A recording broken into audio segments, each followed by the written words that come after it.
शिव जी के मंदिर जाना है, लाल मसूर की दाल लेके, जो साबुत लाल मसूर की दाल होती है, जिसको साबुत लाल मसूर की दाल बोला जाता है, उसको लेके आपको शिव जी के मंदिर में जाना है और एक मंत्र बोलते हुए जो आप लोग लिख सकते हैं, तो मैं आपको बताऊंगी। ओम ऋण मुक्तेश्वराय महादेवाय नमः करके आपको ये मंत्र का जाप बोलते हुए चढ़ा देना है बस।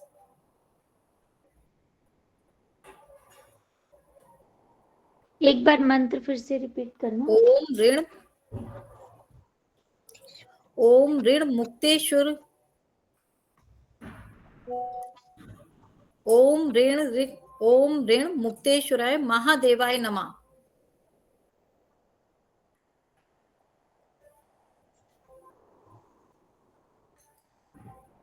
ये आप 5 बार भी बोल सकते हैं, 11 बार भी बोल सकते हैं, जितना आप दाल लेके जा रहे हैं।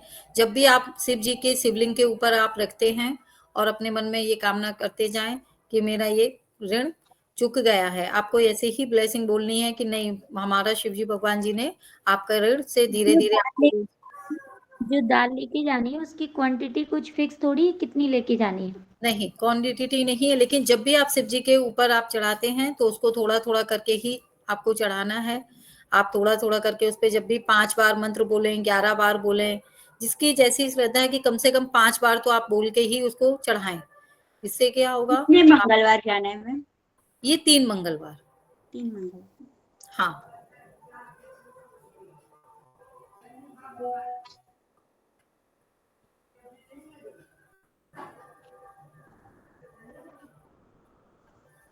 एक और उपाय है, इसका क्या होता है? बीच में कोई मंगलवार मिस हो गया तो फिर से 3 बार रिपीट करना है, या जो 2 हो चुके हैं वो नहीं, मिस मानेगा? नहीं होना चाहिए। ये लगातार आप लोग अपना टाइम देखें कि जैसे घर से आप नहीं कर पा रहे हैं, तो घर का कोई भी सदस्य आपका जाके वहां पे लगातार 3 मंगलवार करना है, बीच में नहीं छोड़ने हैं। मेरी कोई भी, जगह जा सकता है फिर उस टाइम पे, अगर हम हाँ, लोग नहीं। परिवार का आपका कोई भी सदस्य जा सकता है, उस समय आपको ये करना है। Thank you. लेकिन लगातार ही 3 मंगलवार करना है। कोई भी उपाय अगर हम लोग नियम से करते हैं, जैसे, तभी वो लाभ मिलता है हम लोगों को। और ये वाला उपाय आपको दिन में ही करना है, जब हम जल चढ़ाने जाते हैं शिव जी को, तो ये वाला उपाय आपको दिन में ही करना है। ये मंत्र आपने बोला ना, ओम ऋण मुक्तेश्वराय नमः, महादेवाय नमः। महादेवाय नमः। हाँ, ये शिव जी को बोल के करना है आपको।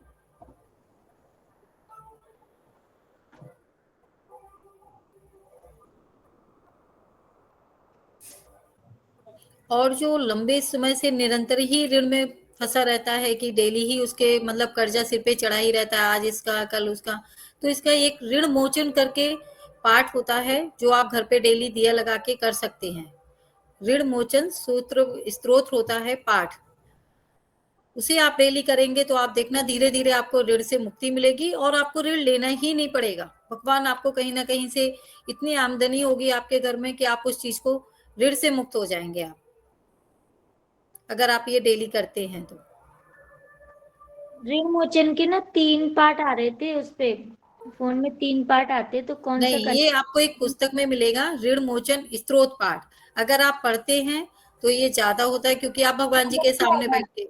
हाँ, ये अलग से ऋण मोचन स्तोत्र पाठ होता है, जिसे आपको दिए जला के भगवान जी के सामने बैठकर ही पढ़ना है।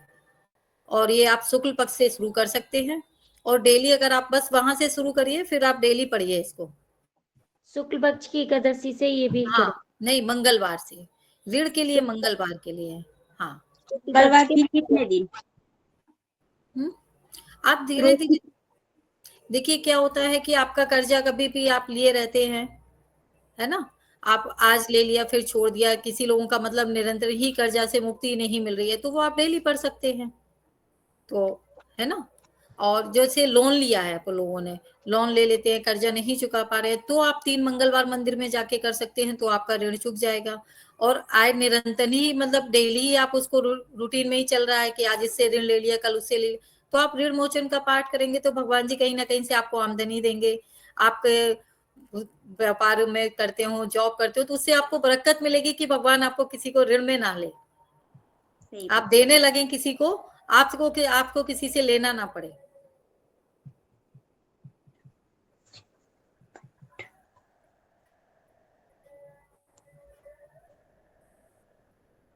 आप लोगों ने लिख लिया, मैं एक दूसरा उपाय बता रही हूँ। जैसे कि